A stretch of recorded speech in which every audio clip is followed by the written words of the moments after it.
next point that was quite entertaining to me was, and this was in the article about the APA's decision, said that children and even young adults have a very small role in the spread of coronavirus. That we have found now that we've had literature to review and we've had a decent amount of cases to document. And what he said is that other countries have reopened schools with success. They found that the spread isn't really common if there is any spread amongst the schools in other countries, or even in the preschools that are currently open in the US. It's usually because of adult to adult transmission, not because of the students. While that may be true, my concern is that the US never took it seriously enough to even consider reopening. We were only locked down for a month, and I'm meaning completely locked down, like only essentials like food and grocery stores. Everything else was open still until the last possible minute. And then everybody was eager to go back as soon as they could. So it wasn't really taken as seriously as it maybe probably should have been.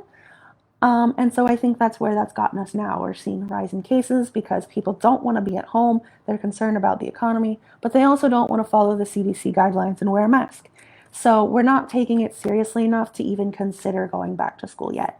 I really just don't think we can apply the information we've learned in other countries who sufficiently closed everything for more than a month.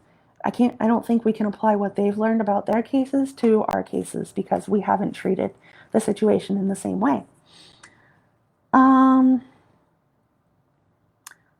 Finally, or not finally, but the next point in the APA article was that the CDC says that 6 feet is recommended if it's feasible. And he argues, or the APA argues, that in a school, it's not feasible to be 6 feet apart. But if you're hand washing and the students are wearing masks and the teachers are wearing masks, it can reduce the risk.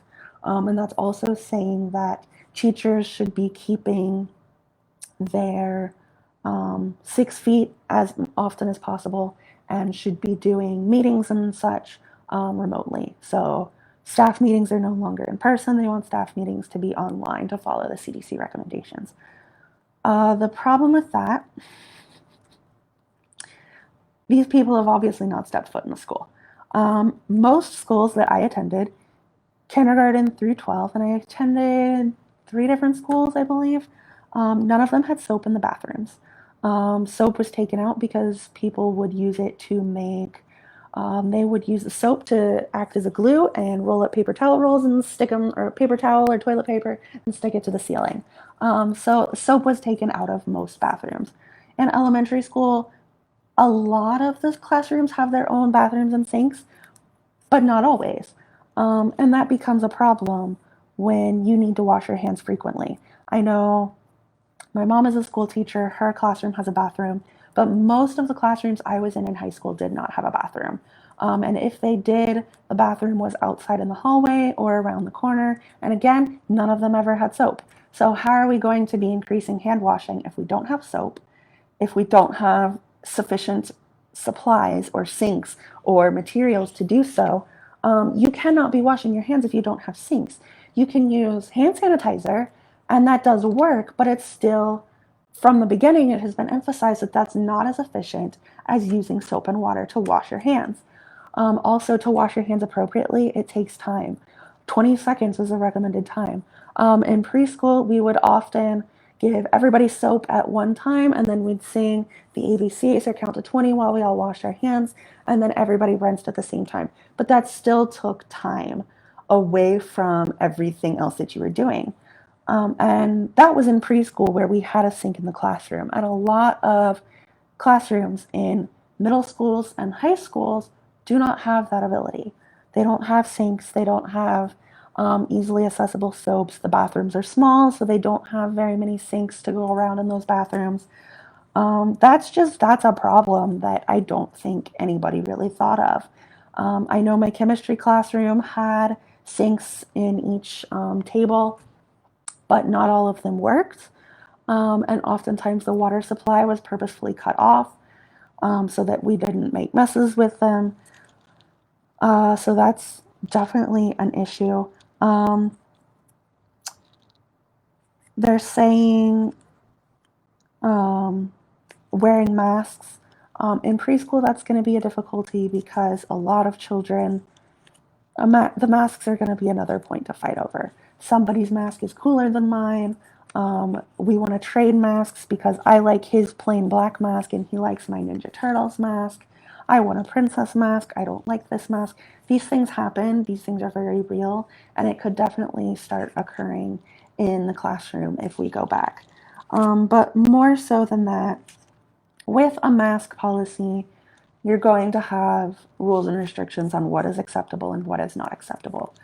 Um, and again, we can't even properly enforce a uniform policy. Uniform policies are constantly coming under fire because girls are sent home because they're wearing tank tops or their skirts aren't long enough. Um, People are sent home because they have profanity on their shirts or on their pants, or they have ripped jeans, or all these different issues that come into uniforms, or just clothing policies that you now have to apply to something totally new. And what do you do if a child shows up with a mask that has profane language on it? What do you do if they come in with a mask that has a political opinion that people find offensive? Um, what do you do if somebody just has a mask that just so happens to be highly distracting? Um, you have to consider these things. It's not so simple as wear a mask, unless you're going to require the paper masks. But most families have already purchased reusable masks that they can take home and wash. Also in preschool, it's another concern that I found is we now have to wash laundry more often. So in preschool, children bring bed sheets for their mats or their cots. They bring blankets. They bring loveys. They bring toys. They bring spare clothes. All of that has to be sent home now because it could potentially have come in contact with the virus. All of that stuff has to be sent home. The sanitizing procedures, the disinfecting procedures has to be implemented more highly. Something I brought up in regards to disinfectants as somebody who has a disability that affects my lungs, and you might actually be able to hear that a little bit today while I'm talking because I'm a little bit under the weather with sinuses right now. But a lot of disinfectants and sanitizers are not good on the lungs. So if you don't have an efficient way of sanitizing and disinfecting those classrooms, it could actually harm the people responsible for cleaning. And you can't just rely on your regular custodial staff. You're going to need more than just that, especially if you're cleaning between classes. In elementary schools, most kids will be in the same classroom all day. In preschools, most children will be in the classroom all day. But in middle school and high school, students change classes between every 50 minutes to an hour or every 2 or so hours. They're changing classrooms, switching rooms completely. Is it feasible to ask those teachers to sanitize and disinfect the areas after every single class period? I would argue absolutely not. I remember when I have disinfected and sanitized at nap time in preschool, it usually takes a good 30 minutes to make sure I go through the entire room and sufficiently spray down every toy, every table, every chair, every piece of furniture that's been touched with disinfectant or sanitizer. It takes a decent amount of time. So to do it between every single classroom, that's not even taking into account the time it takes for those things to dry. Because it's usually recommended to let those things air dry, not to dry them with towels. And even if you do dry them with towels, you're going to run out of towels. So there's things like that to consider.